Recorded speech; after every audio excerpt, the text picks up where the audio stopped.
Welcome to Who Died Today America, your trusted source for honoring those who have bid us farewell. On this 17th of July, we're not just delivering news, but saluting extraordinary lives that have touched ours. Today, we acknowledge recent passings while paying special tribute to notable figures we've lost. Each left an indelible mark on our society and inspired countless others. Join us as we remember their remarkable contributions, reflect on their impact, and celebrate the legacies they've woven into the fabric of our nation. In Who Died Today America, their stories live on. Stay with us as we pay homage to these remarkable lives and their enduring influences. Number 12, Kieran Keating, brother of renowned Boyzone singer Ronan Keating, tragically died in a car accident at the age of 50 in County Mayo, Ireland, on July 15th. The unexpected event occurred while he and his wife, who fortunately sustained non-life-threatening injuries, were on their way to watch their son Ryrie participate in a football match for his club, Cork City. Kieran's relationship with Ronan extended beyond familial ties. As the Boyzone bandmate Keith Duffy's heart-rending tribute reveals, Kieran played a substantial role in the group's early days, offering guidance and support to the young musicians. He was described as a great guide on our journey. Born into a family deeply entrenched in the music industry, Kieran, like his famous brother, experienced the pain of loss early on. Their mother, Marie Keating, was diagnosed with breast cancer in 1996 and passed away less than 18 months later. In her memory, the Keating family, including Ronan, Kieran, their sister Linda, and their two other brothers, Gerard and Gary, established the Marie Keating Foundation. Kieran's sudden demise has undoubtedly left a deep void in the Keating family, with Ronan reportedly devastated by the news. His passing marks a difficult time for the family, who are now united in grief and support for one another. Kieran Keating will be remembered not only for his familial ties to fame, but also for his quiet contribution to the music industry and the strength of his family bonds. Number 11. Carlo Vitorini, a veteran magazine publisher who served as the driving force behind the monumental success of Parade magazine, passed away on June 25th at the age of 94 due to congestive heart failure, as reported by his wife, Nancy Vitorini. Vitorini's remarkable career spanned 50 years in the magazine industry. He is perhaps best known for his work as the publisher of Parade, a popular Sunday newspaper supplement that reached a circulation of 37.5 million under his stewardship. Vitorini joined Parade in 1979 and quickly set about increasing its reach and revenue. From the time he took over as the magazine's publisher, Parade's advertising revenues grew from $140 million to nearly $450 million in 1994, driven by a strategy that included broadening newspaper distribution and raising ad rates. With a knack for business and an uncompromising approach to market competition, Vitorini helped Parade outshine rival publications. When Gannett Company rebranded Family Weekly as USA Weekend, it was Vitorini's decisive action that led to 123 papers switching to Parade, securing its dominance in the market. Vitorini graduated from the University of Pennsylvania in 1950. His career journey included stints at the Saturday Evening Post and Look magazine, among others. Prior to joining Parade, he served as president of the Charter Companies magazine group and launched a new magazine division at Harlequin Enterprises. Beyond his professional accomplishments, Vitorini is remembered by his wife Nancy, his son Stephen, his daughter Lynn Vaughn, his stepdaughter Ashley Frisbee, his stepson Frank Coleman, and 5 grandchildren. His commitment to his work and his contributions to the industry serve as a legacy that will endure for years to come. Number 10, Elise Finch, CBS New York's esteemed meteorologist, passed away unexpectedly over the weekend at the age of 51, sending waves of sadness throughout the community. Her cause of death has not been determined. Finch graced the New York airwaves for 16 years, delivering her last weather forecast just 2 days prior to her passing, A gifted and dedicated professional, Finch was known as the bright light in the morning for her colleagues and viewers alike. Her work was highly recognized, and she was respected for her meticulous care in delivering reliable weather updates to the New York community. Elise's dedication was evident in every major weather event she reported on, showing her unwavering commitment to her job. Finch was also celebrated for her tremendous love for the entertainment industry, especially music, often proudly sharing that she was a superfan of Janet Jackson. However, her most profound love was for her family. Elise was a loving wife to Greg Henriquez, a photojournalist at WCBS, and a doting mother to their daughter, Grace. She often used her platform to raise awareness about Grace's congenital heart defect, demonstrating the courage and resilience inherent in her character. Her sudden passing leaves behind a void in the meteorological community, as she was not only a treasured colleague but also a role model to many.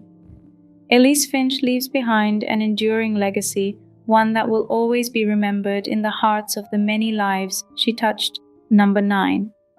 Sally Kempton, a renowned New York journalist and influential feminist figure who later adopted a spiritual lifestyle as a Swami, passed away at the age of 80 due to heart failure on July 10th. Born into a journalistic family as the daughter of famed columnist Murray Kempton, Sally initially followed in her father's footsteps by writing for the Village Voice and the New York Times, often penning acerbic commentaries on New Age phenomena. In 1970, she published a searing essay in Esquire, Cutting Loose, which criticized her father, her husband, and herself for perpetuating the era's regressive gender norms. The article caused significant personal upheaval, but resonated deeply with women, and is still considered a landmark piece of feminist writing. However, in the middle 70s, Kempton's life took an unexpected turn when she encountered Indian mystic Swami Muktananda, who was gathering a substantial following in America. This encounter led her to adopt the life of a monk in Muktananda's ashrams, both in India and the US, and she took the name Swami Durgananda. After leaving the ashram in 2002, Kempton settled in Carmel, California, where she taught meditation and wrote books on spiritual practices. Despite the unusual trajectory of her life, Kempton's father, Murray, was supportive of her choices, expressing admiration for her life as a Swami. Number 8. Leonard R Helmrich, acclaimed Dutch cinematographer and film director, passed away at the age of 63 on July 15th. The visionary behind the single-shot cinema filming method, Helmrich carved a significant niche in international documentary cinema. His career spanned from 1986 till his death, accruing numerous awards including honors at the Sundance Festival, and being the first two-time international documentary winner at the International Documentary Film Festival, Amsterdam. Helmrich was knighted by the Dutch King Willem-Alexander, recognizing his contribution to the field with the title Knight in the Order of the Netherlands Lion. Born to a family of Indonesian descent, Helmrich's dyslexic struggles in his early years did not deter him from graduating from the Dutch Film and Television Academy in 1986. His passion for drawing as a child and fascination with Indonesia's complex socio-political environment inspired him to create single-shot cinema, a unique filming technique that involves long handheld, smooth camera movements in a single take. Helmrich's notable films like Shape of the Moon and Position Among the Stars portrayed a vivid picture of Indonesia's struggle for survival and earned worldwide acclaim. Helmrich's death leaves a gaping void in the documentary filmmaking world. His revolutionary technique continues to inspire aspiring filmmakers, and his body of work will continue to serve as a poignant reflection of Indonesian society. Despite his demise, his legacy will be remembered through his films and his unique single-shot cinema technique. Number 7. Dale Breed, a former supercars driver and a well-respected figure in Australian motorsport, passed away at the age of 48 on July 11th. Bate's career saw him make 6 starts at the Bathurst 1000 and run Suzuki's factory Australian Superbike program. His sudden passing has shocked the motorsport industry and prompted numerous tributes. One of the most heartfelt came from his friend and one-time Bathurst co-driver Will Davison, who spoke of his shock and heartbreak at the loss. Davison praised Bate's character and accomplishments, highlighting his talent in both 2- and 4-wheel motorsport, as well as his business acumen. Bate's career spanned karting, a stint in Formula Ford, and a significant step to Formula Holden. He became a regular in Australia's top open-wheel series before moving to supercars in 2001. He had a successful season in 2002, finishing second in the development series. He went on to join various teams for the supercars endurance races. His final Bathurst 1000 start in 2006 was a challenging one. He was meant to share the car with Mark Porter, who tragically died during the development series race on that weekend. Bate later managed the Canberra Motorcycle Centre and won an Australian Superbike Championship title with Suzuki and rider Josh Waters in 2017. More recently, he worked as a stunt driver at Movie World with Warren Luff. His passing is a significant loss to the motorsport industry, and condolences are extended to Bate's family and friends. Number 6. Aamer Alwan, Iraqi film director and writer, renowned for his poignant drama, Zaman, The Man from the Reeds, passed away at age 66 on July 4th. Alwan, who had resided in France for many years, succumbed to a battle with cancer at the Simone Weil Hospital in Aubonne, France. His daughter, Camille Alwan, reported the sad news. Born in 1957 in Babylon Hills, Iraq, Alwan was an illustrious graduate of Iraq's National School of Drama and Arts and the Audiovisual School of Baghdad. His thirst for knowledge led him to earn an advanced degree in philosophy of art and society from Paris's prestigious Sorbonne University. Alwan's directorial debut, Zaman, The Man from the Reeds, was the first movie shot in Iraq in 15 years, marking a historic moment in the film industry. His profound depiction of the struggles of an Iraqi peasant filmed right before the US-led invasion in 2003 earned him the Vesoul Audiences Prize in 2004 and Future Talent Award at the San Sebastian Film Festival.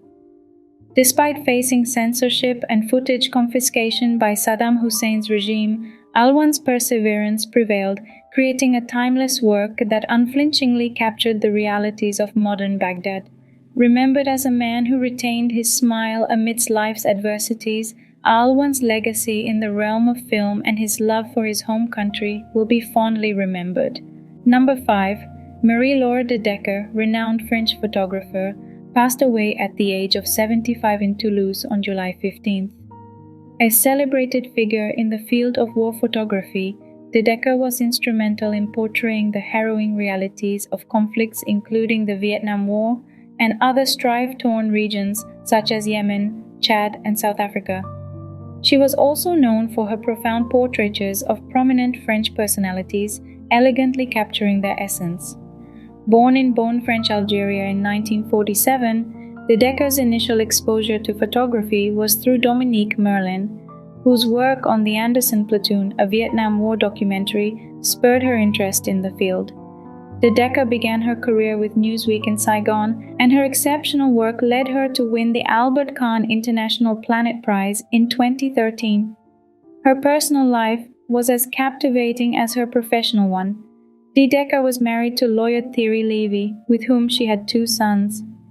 She cherished the charm of Rabastens, a place she used to visit during her childhood, and later moved there in the 1990s. She consistently used Leica cameras, and despite the digital revolution, she remained devoted to traditional film photography, considering digital too complicated. De Decker's passing marks the end of an era in photography, leaving behind a legacy marked by courage, skill, and an eye for capturing humanity amidst chaos. Number 4. Billy McMillan, legendary Canadian hockey player and coach, passed away at the age of 80 on July 15th.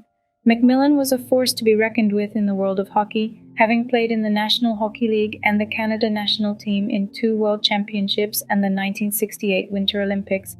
where he clinched a bronze medal. McMillan's NHL career began in 1970 with the Toronto Maple Leafs, moving on to play for the Atlanta Flames and New York Islanders until his retirement in 1978.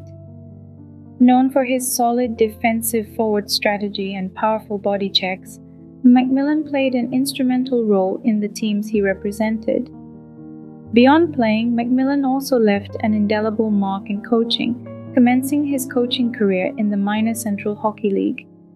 In 1979, he became the assistant coach for the New York Islanders, a stint that led to the franchise's first Stanley Cup.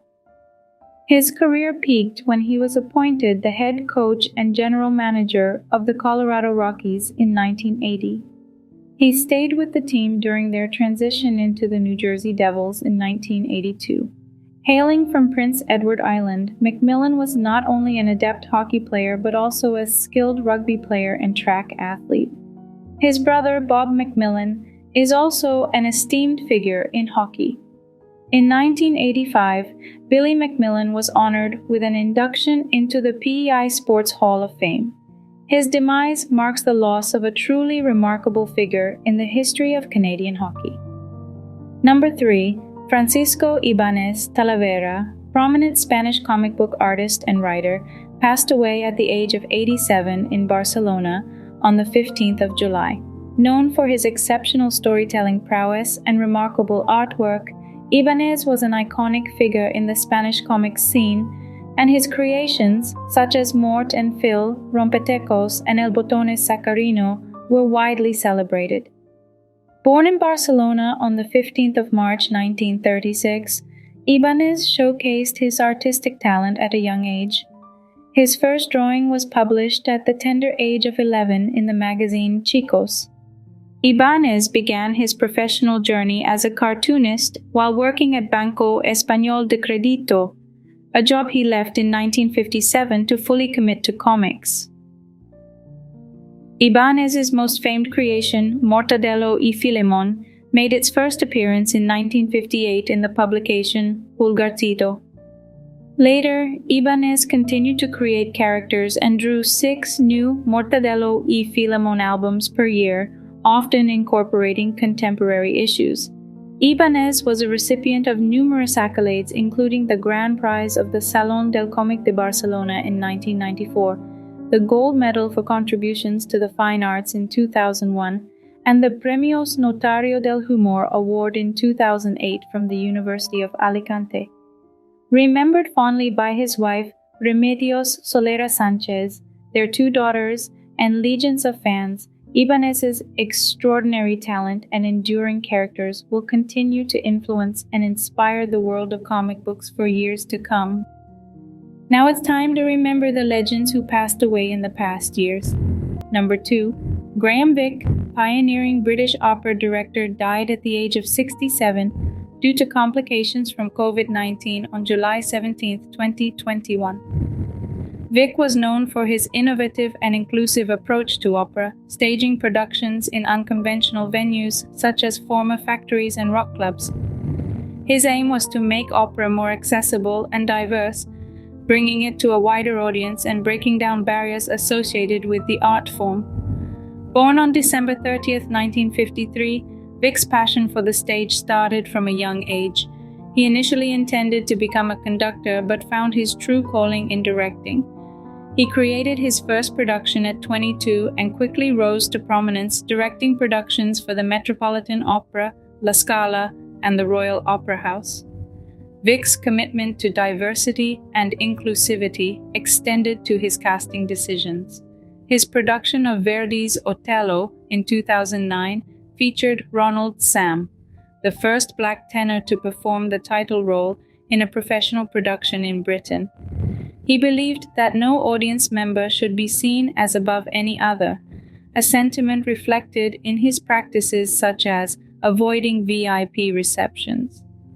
Despite his success in traditional opera houses, Vick expressed criticism towards them, describing them as a dangerous black hole where great art can so easily become self-serving product.